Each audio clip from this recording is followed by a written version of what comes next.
Pensate che nel 2025 ci sono state la bellezza, sedetevi, di 99 miliardi di stream in Italia. Record. Wow! Benvenuti e ben ritrovati in questa nuova puntata del podcast Il Negozio dei Dischi. Ciao, io sono Goz, anche oggi parleremo di musica in termini leggermente diversi. Infatti mi sono messo la camicia per darmi un tono. Parleremo di musica attraverso alcuni numeri. Cercherò di non essere noioso per riportarvi questi dati, ma credo che siano molto interessanti per analizzare appunto l'anno 2025 che si è appena concluso del mercato musicale italiano. Il negozio dei dischi.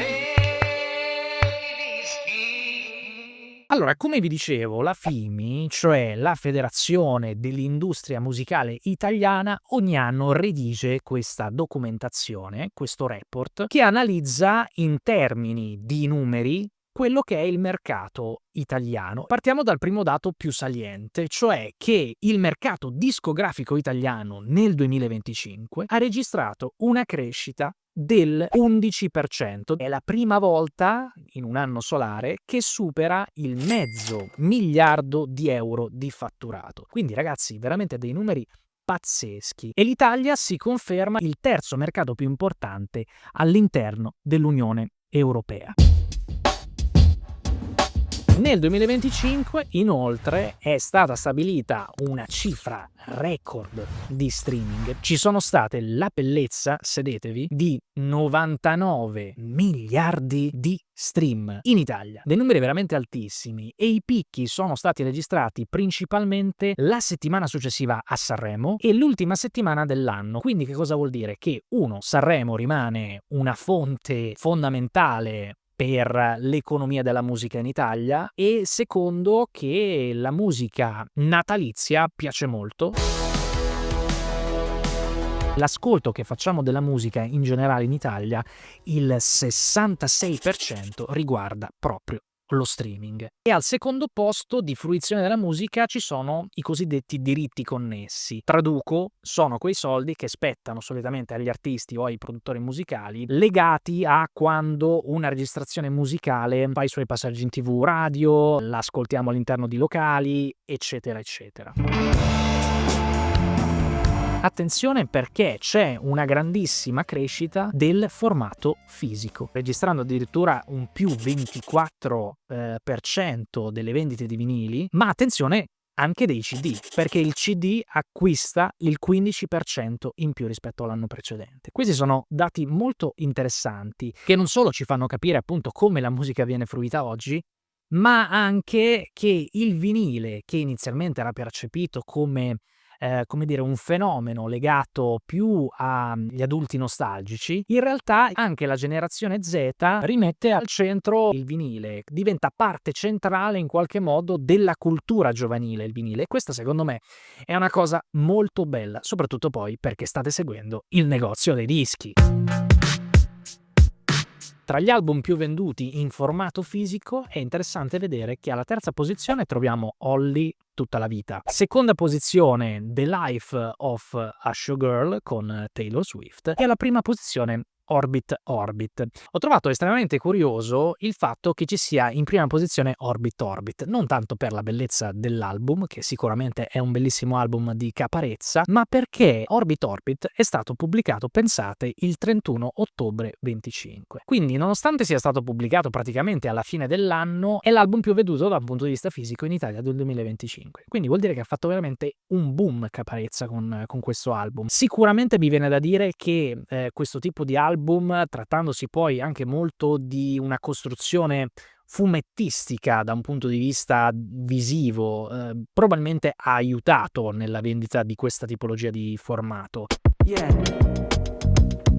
Dal 2020 al 2025 l'esportazione della musica italiana all'estero è aumentata del 180%.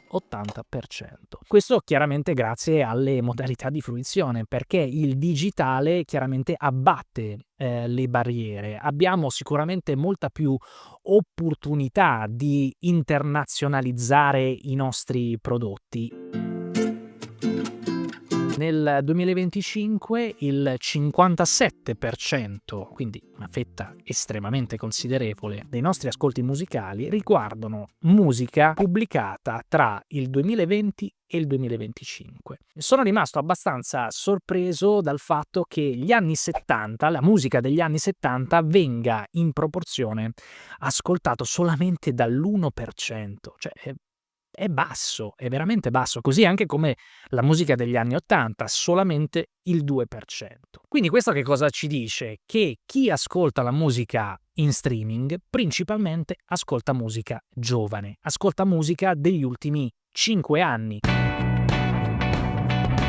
Abbiamo un rapporto con il tempo che è cambiato tantissimo negli ultimi anni e i dati che ci mostra sempre questo report ci dice qualcosa di interessante anche riguardante la musica, perché se consideriamo che nel 2025 per raggiungere mediamente i 100.000 ascolti ci vogliono 206 giorni, ok? Nel 2015 una canzone per raggiungere i 100.000 ascolti in media ci impiegava quasi 10 anni, quindi una contrazione temporale veramente pazzesca. Il successo è molto più contratto ed è per questo che poi andiamo a vedere che la vita di un album oggi dura, esagerando, 2 settimane e la vita di un singolo dura quanto? 4 giorni? Una settimana? Le canzoni sono molto più usa e getta rispetto a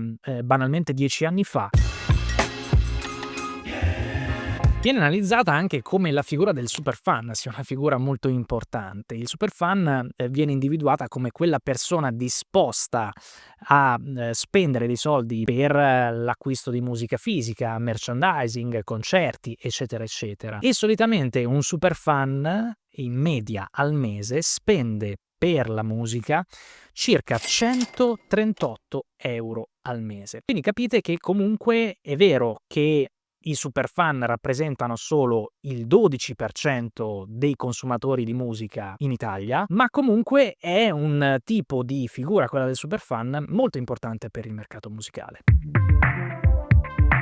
Spero che possa essere stato di vostro interesse questo tipo di episodio. Fatemelo sapere qui sotto nei commenti se c'è qualcosa che vi ha particolarmente solleticato l'interesse. Noi, come al solito, torneremo la prossima settimana per parlare di musica. Vi ricordo che se non vi siete ancora iscritti al canale di YouTube, è giunto il momento di farlo, cari amici. Stiamo crescendo, mi fa molto piacere e sto leggendo un sacco di vostri commenti grandi, continuate a farlo. Se non vi siete iscritti, iscrivetevi perché è l'unico modo che avete per supportarci. Allo stesso modo, se ci state ascoltando su Spotify, su qualsiasi altra piattaforma digitale, grandi, continuate a farlo. So che ci sono le stelline, mettetene sempre tante. Io vi ringrazio per essere stati in mia compagnia cercando di sviscerare un po' di curiosità del mondo dell'industria musicale italiana. Vi rimando alla prossima settimana e vi auguro una buona Pasqua. Ciao, grazie. Il negozio dei dischi.